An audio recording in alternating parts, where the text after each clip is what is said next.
Mes frères et sœurs, aujourd'hui nous célébrons des anniversaires importants. C'est un moment de grâce et de bénédiction pour l'Église au Cameroun. C'est l'occasion de rendre grâce et de louer Dieu.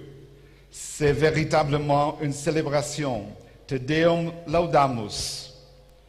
La présence de tant de personnes ici aujourd'hui, vos frères évêques, archevêques, évêques, tant de clergés, religieux, religieuses, fidèles, mouvements apostoliques,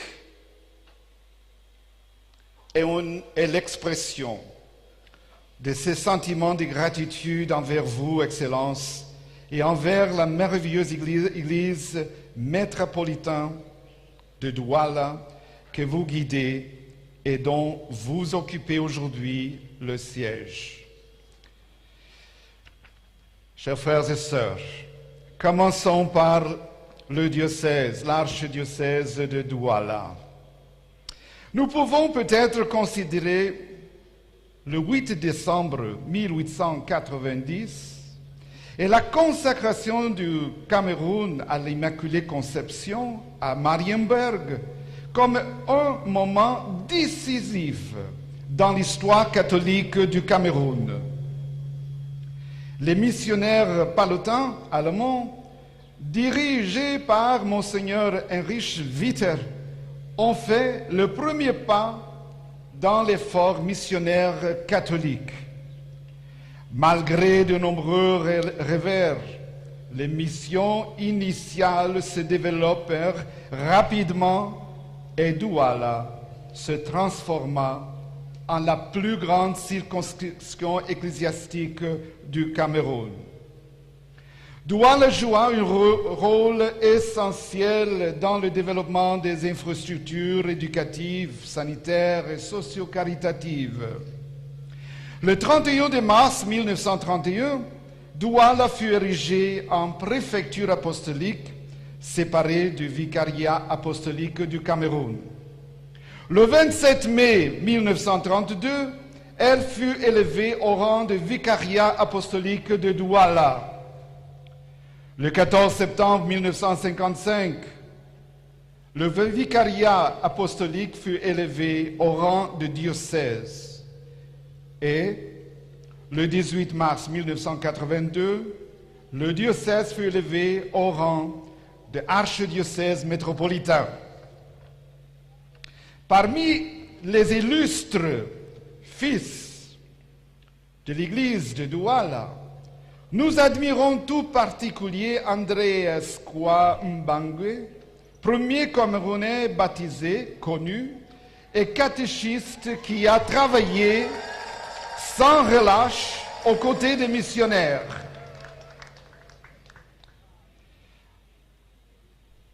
Le vénérable Baba Simon, père du peuple Kridi de l'extrême nord du Cameroun, missionnaire incontesté dans le dialogue interreligieux et frère de la population musulmane, et Robert Noisy, dont le service de foi et charité auprès des lépreux souffrants a eu un impact durable et profond à Douala et au-delà. Sans oublier les innombrables catéchistes et autres fidèles qui ont donné leur vie pour le Christ à partir de Douala. Aujourd'hui, nous rendons grâce à Dieu pour les nombreux pères et mères de famille, les catéchistes, les missionnaires, les prêtres, les évêques et les archevêques qui ont témoigné de leur foi ici, dans cette portion de l'Église universelle. Comme ne pas évoquer ici le souvenir du successeur de Monseigneur Mathurin Marie Le Maillot et la personne de son Excellence Monseigneur Pierre Bonneau, premier évêque du nouveau diocèse de Douala.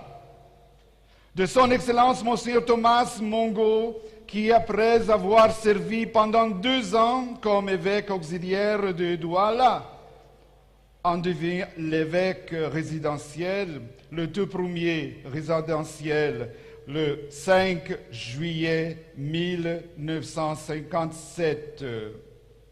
De son Excellence, Monseigneur Simon Tonnier, qui vit l'évêque de Douala après la démission de Monseigneur Mongo en 1973. Puis, le tout premier archevêque métropolitain de Douala en 1982. Comment ne pas évoquer le souvenir du grand pasteur et bâtisseur, son éminence révérendissime, le cardinal Christian Toumi.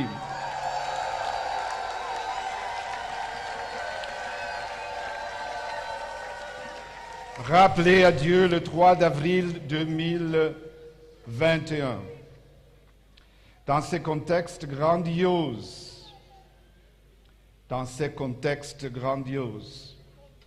et dans la ligne de ses illustres prédécesseurs, nous tournons nos regards vers notre cher frère, le Père archevêque, son Excellence Monseigneur Samuel Cléda, qui guide l'Église de Douala. Amen.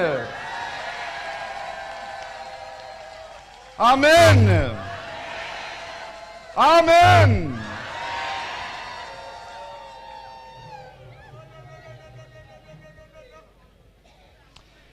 Monseigneur Cléda, originaire du Grand Nord du Cameroun, telle l'étoile polaire qui brille haut dans le ciel nordique.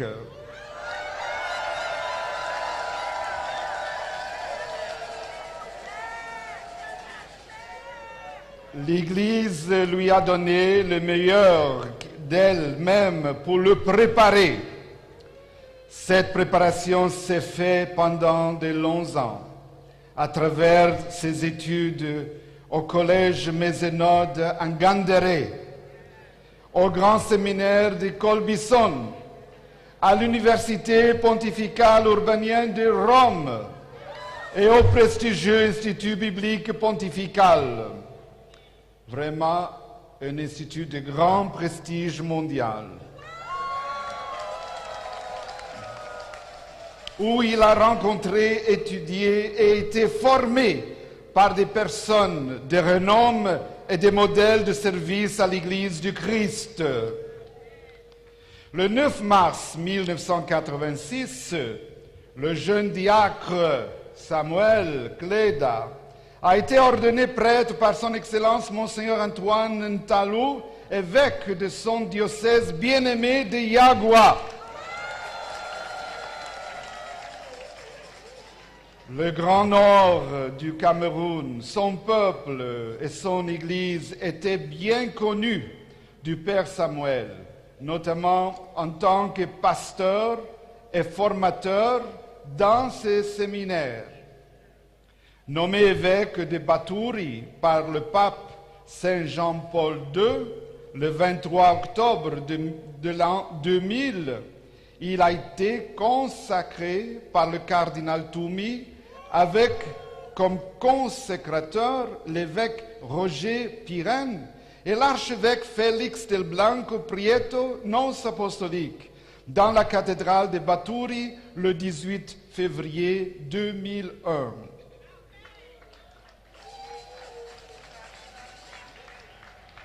Ut vitam habiant. Ut vitam habiant. Pour qu'il aille la vie a été sa devise. Son Excellence a été nommé coadjuteur de l'archidiocèse métropolitain de Douala le 3 novembre 2007 et a succédé au cardinal Toumi comme archevêque métropolitain de Douala le 17 novembre 2009, à l'âge très jeune de 50 ans.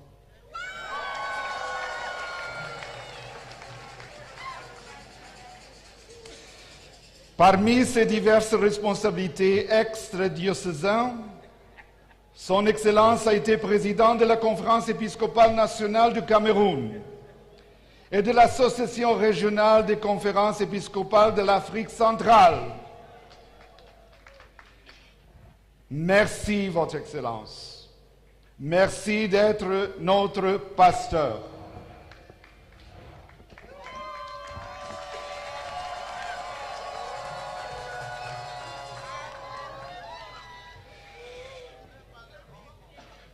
Vos conseils pastoraux et votre généreuse sollicitude envers les autres rendent vif la présence du Christ ici parmi nous et à Douala. Nous vous sommes particulièrement reconnaissants, moi-même personnellement, pour votre sens aigu des questions médicales.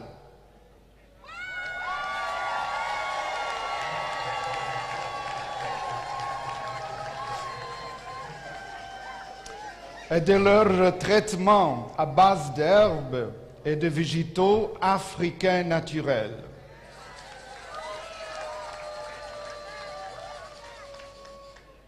Je crois que l'on se souviendra toujours de vous, entre autres, pour votre contribution inestimable au traitement de diverses maladies, notamment la pandémie du Covid.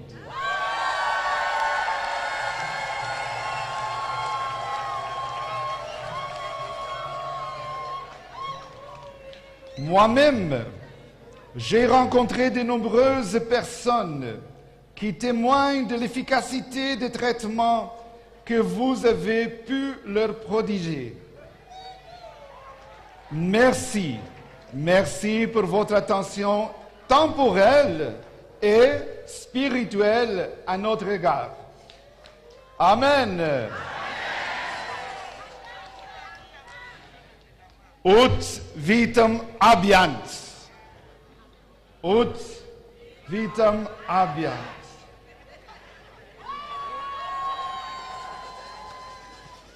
L'Église du Cameroun est aujourd'hui, d'une manière particulière, l'Église de l'archidiocèse de Douala a été et demeure une Église d'accueil et en même temps une Église missionnaire, une Église d'accueil et en même temps une Église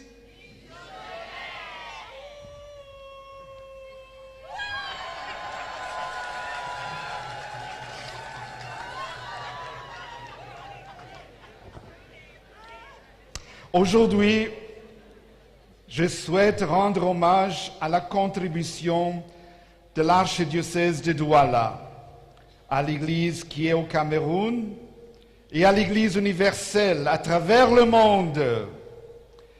Vous savez, je partage avec vous quelque chose de personnel. Dans les années 99, en tant que j'étais un jeune prêtre, récemment ordonné dans l'archidiocèse d'Ottawa au Canada, j'ai fait la connaissance des prêtres camerounaises, exerçant leur ministère dans l'archidiocèse et dans tout le Canada. L'un d'entre eux était même chancelier de l'archidiocèse. Le diocèse d'accueil était particulièrement reconnaissant pour la contribution pastorale des prêtres camerounais. Je pense que l'on peut en dire autant des prêtres camerounais travaillant à l'étranger, dans des différentes diocèses de l'Afrique, de l'Europe, d'Asie et des Amériques. Merci pour le généreux service pastoral de vos prêtres, Excellences.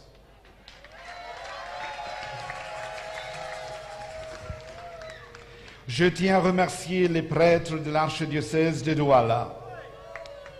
Vous aussi, voilà. Il y a beaucoup là.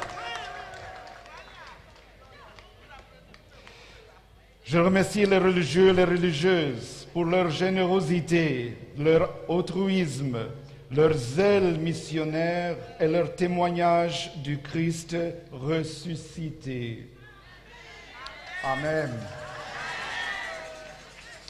Alors que nous célébrons l'archidiocèse de Douala, nous devons également reconnaître les services et la contribution des autorités civiles, des services de sécurité et des services sociaux, ainsi que toutes les institutions appelées à travailler ensemble pour un avenir mieux. Merci. Amen. Je tiens à adresser un mot de gratitude et de reconnaissance aux chefs traditionnels, en reconnaissant de la culture, de l'histoire et de la richesse humaine que vous apportez à la société. Mes frères et sœurs, aujourd'hui c'est un jour de fête, alors on peut se prolonger un peu. Oui, vous me permettez? Merci. Permettez-moi un dernier mot de remerciement à tous ceux qui sont de ce lieu unique appelé Ewalé, au Douala. Que serait le Cameroun sans Ewalé?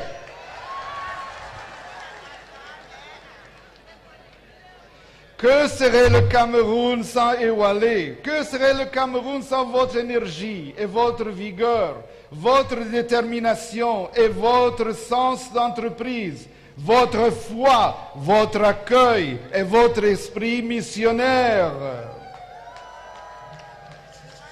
Tout à l'heure, l'évangile était porté dans les pirogues qui sont allées partout dans le pays. Depuis le Rio dos Camarões, sur votre côté maritime, avec un regard jusqu'au lac Tchad, dans le désert du Sahara, vous avez accueilli l'évangile de Jésus-Christ et vous êtes devenu un centre d'évangélisation.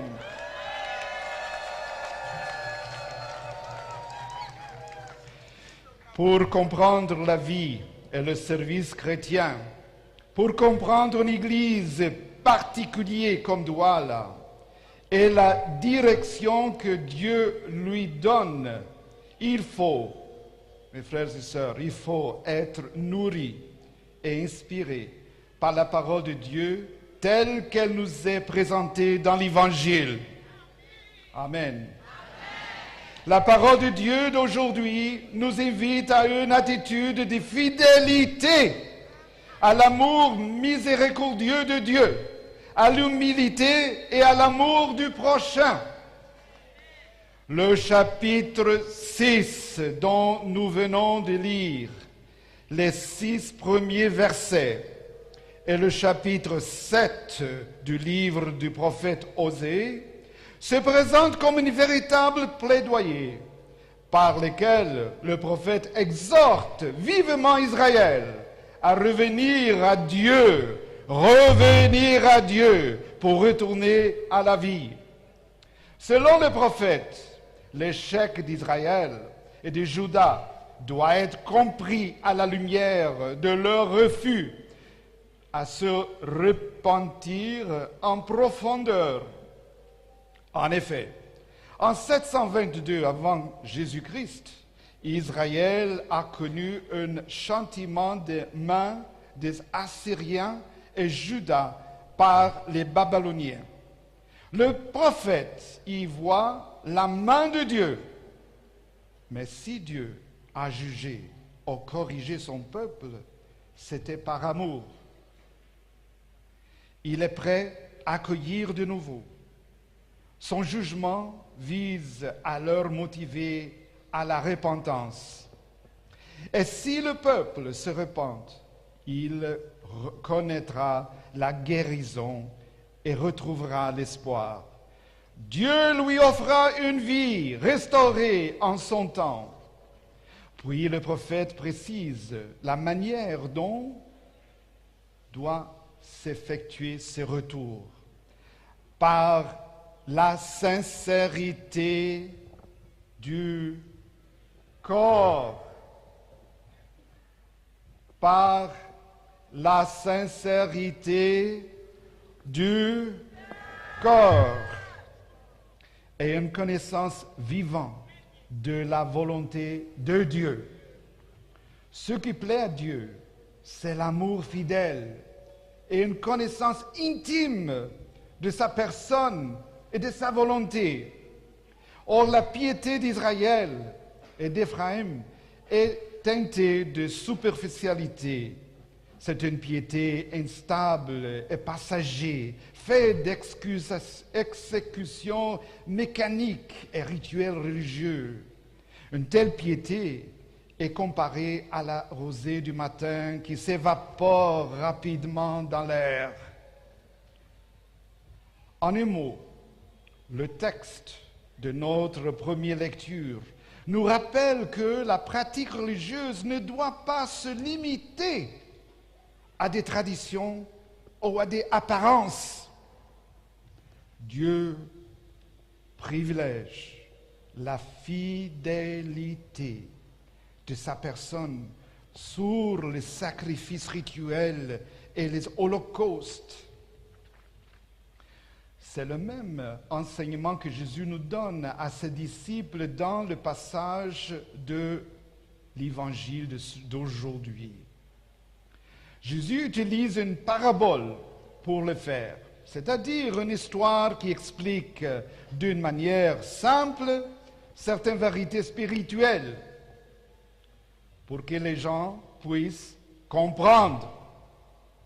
Jésus nous présente deux personnes qui sont allées au temple pour prier. Deux personnes de catégories sociales différentes. Jésus précise qu'il s'agissait d'un pharisien et d'un publicain. Qui étaient ces deux personnages?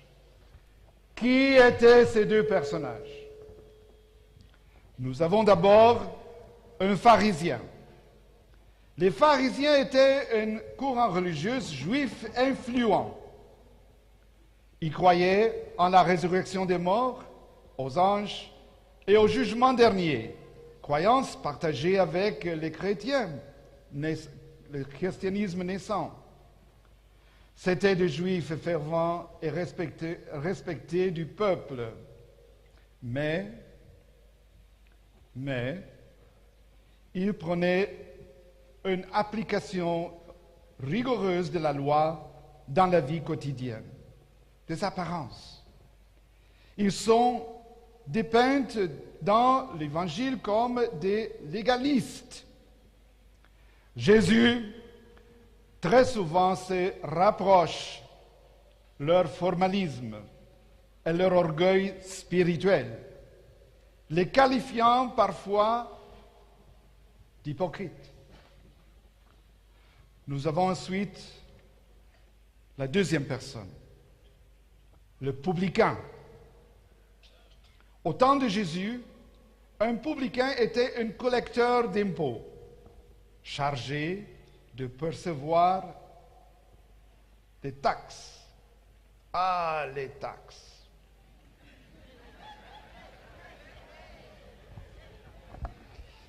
Chargé de percevoir les taxes pour le compte de l'administration romaine. Les publicains collaboraient avec l'occupant et étaient souvent perçus comme corrompus ou avides. Les publicains prélevaient plus d'impôts qu'il n'en fallait auprès de leurs frères juifs.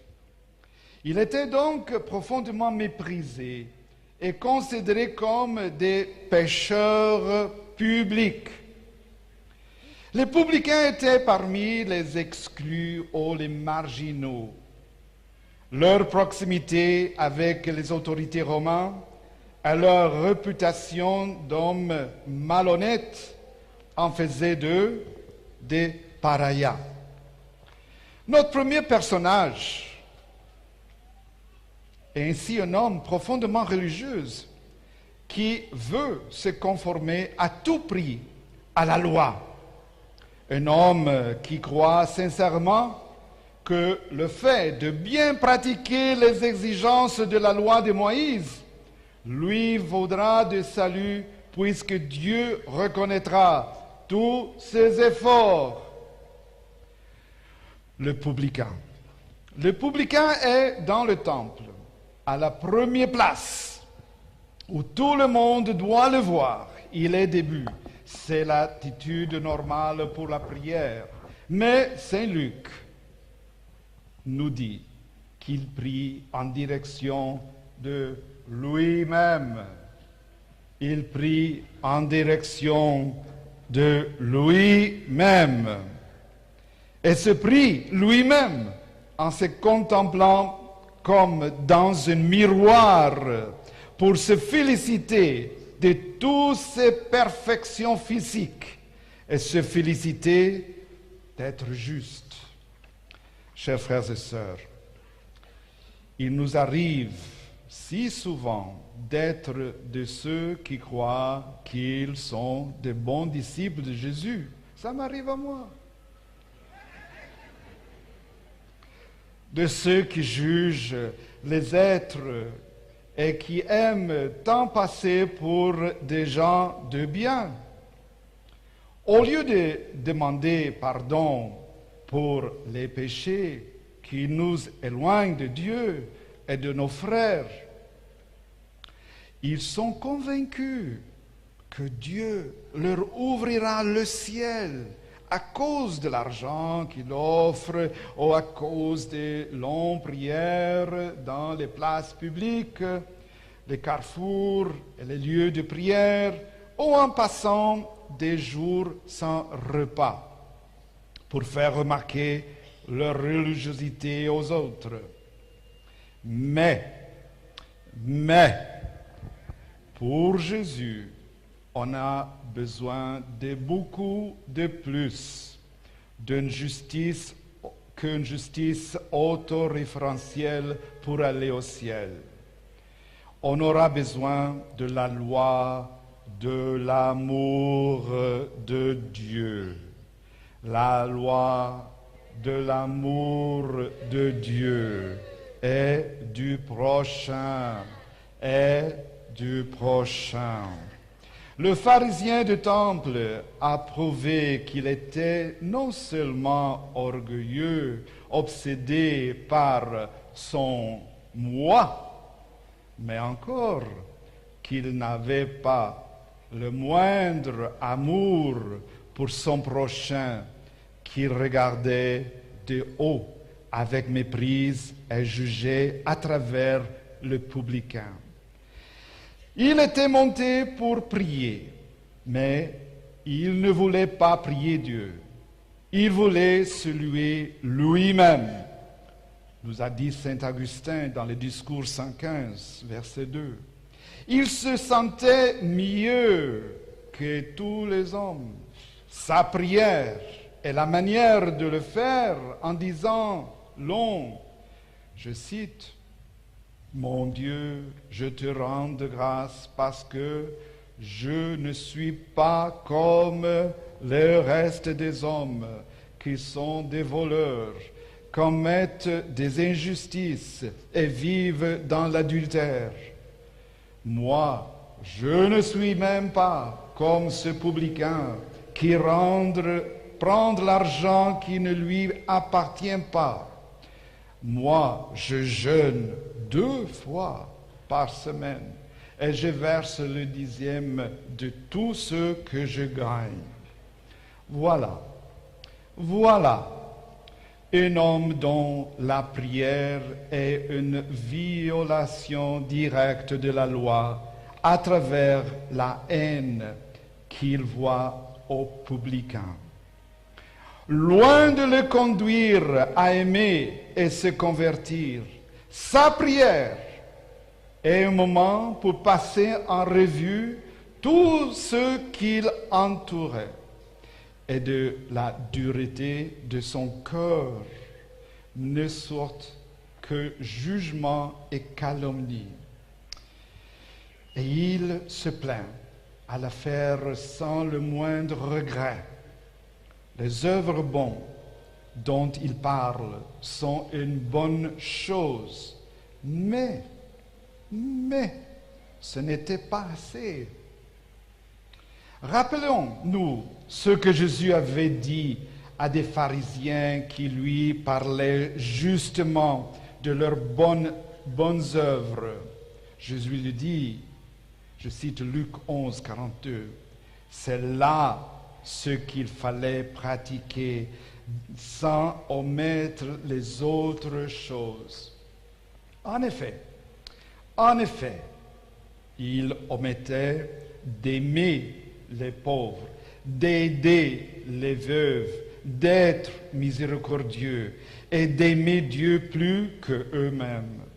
Dieu regarde le cœur et non pas uniquement l'extérieur.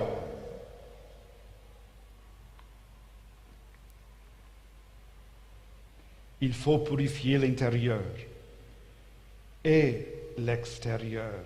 Autrement, on n'a pas un comportement cohérent. On peut plutôt rassembler à des tombeaux blanchis dont parle Jésus.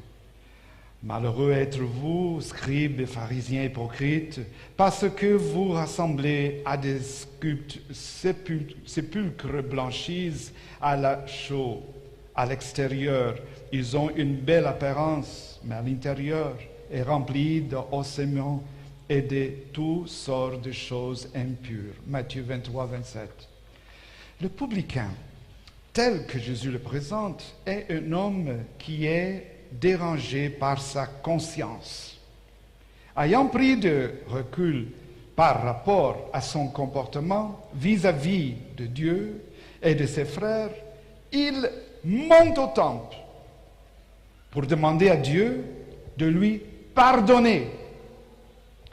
Il est, lui aussi, en attitude de prière, c'est-à-dire debout.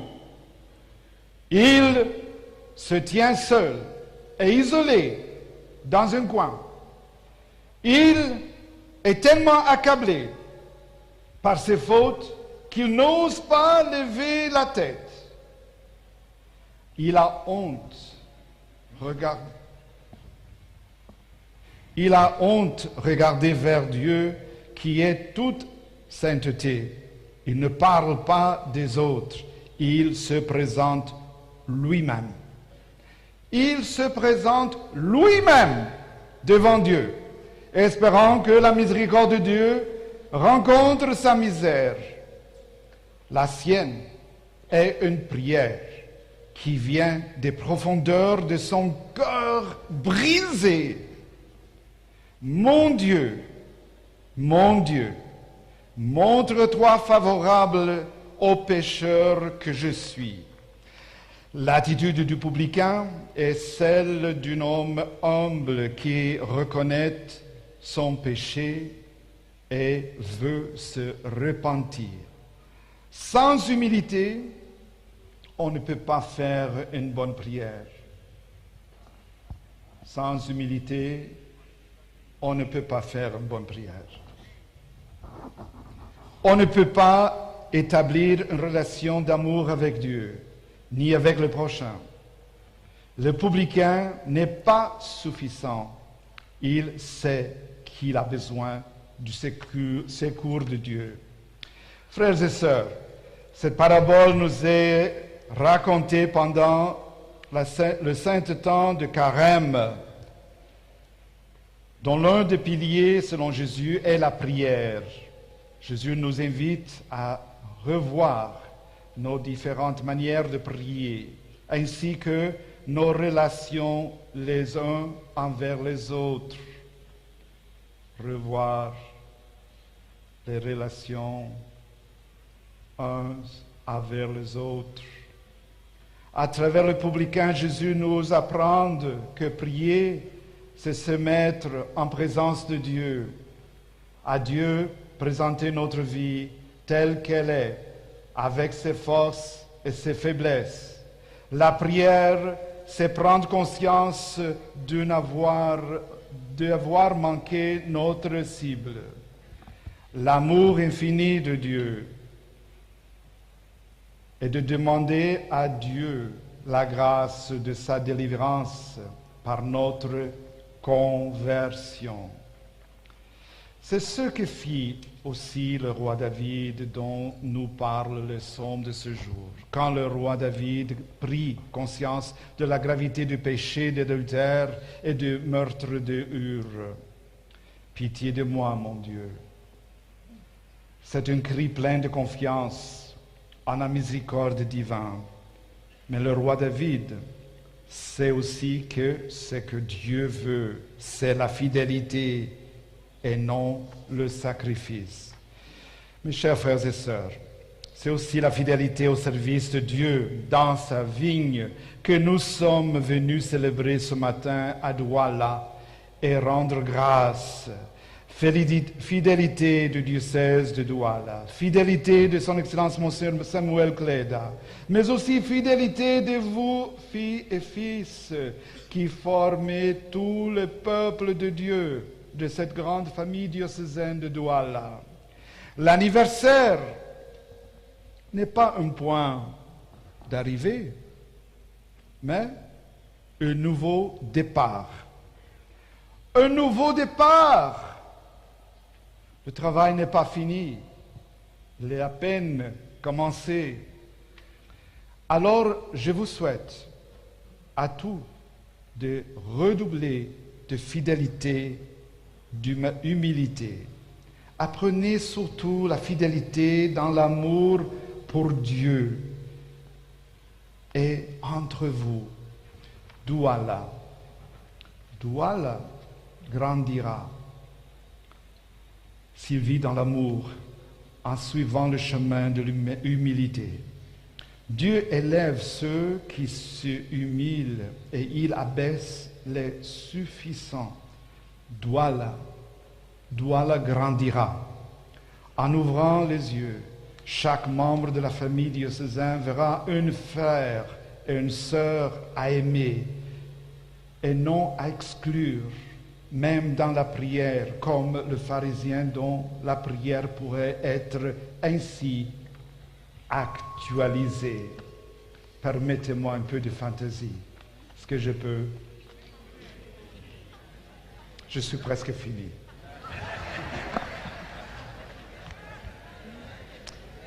Alors, on va peut-être actualiser. Je te remercie, Seigneur, de ne pas être comme cette personne qui ose venir dans cette église aujourd'hui. Heureusement, elle est loin de moi. Hier soir, je l'ai vue parmi des personnes de mauvaise conduite sous la rue de la Joie à Déodo.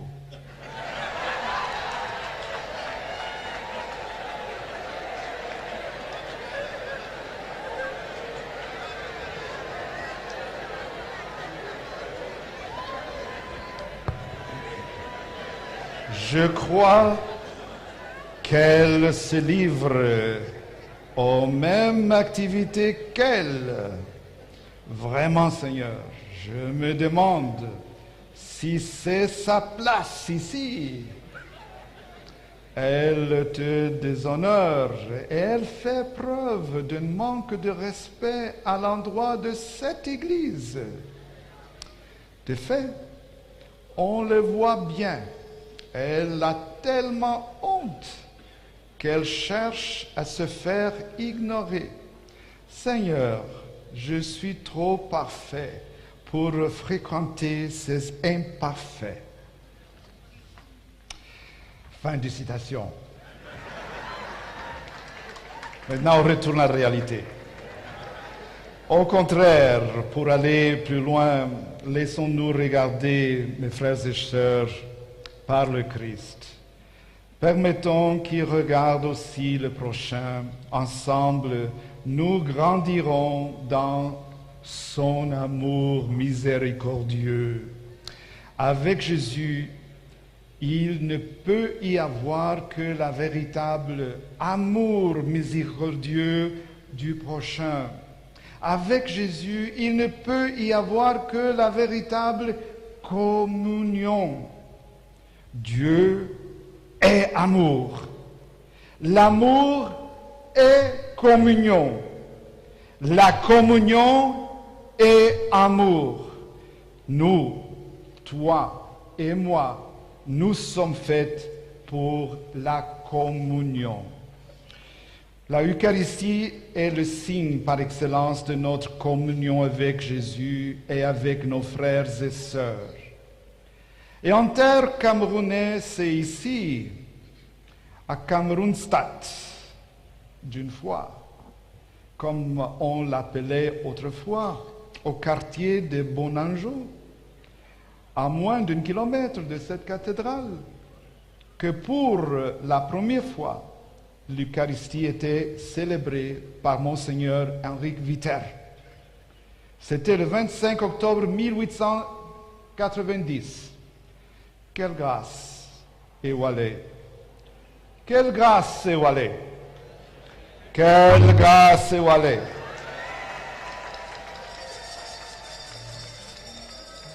Voyez combien Dieu vous aime. Alors que nous nous préparons à la Sainte Communion, demandons à Jésus de nous aider à être en communion avec le Christ et avec le prochain. Le Christ est amour. L'amour est communion. Nous sommes faits pour la communion. Excellence, Monsieur Cléda, félicitations. Douala, félicitations. Amen.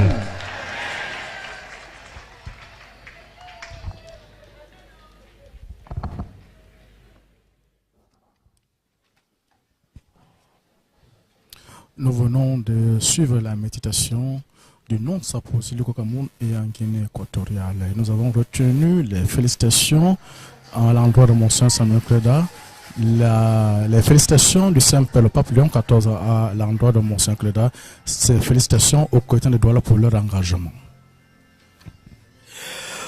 Dear radio listeners and television viewers, we just listened to a clapping sermon delivered by the Apostolic Nuncio to Cameroon and Equatorial Guinea, Monsignor, of course, Puro, Monsignor Jose Avelino Bidancourt, who during his sermon delivered congratulatory message. Dans cette communion, élevons maintenant au Seigneur notre prière.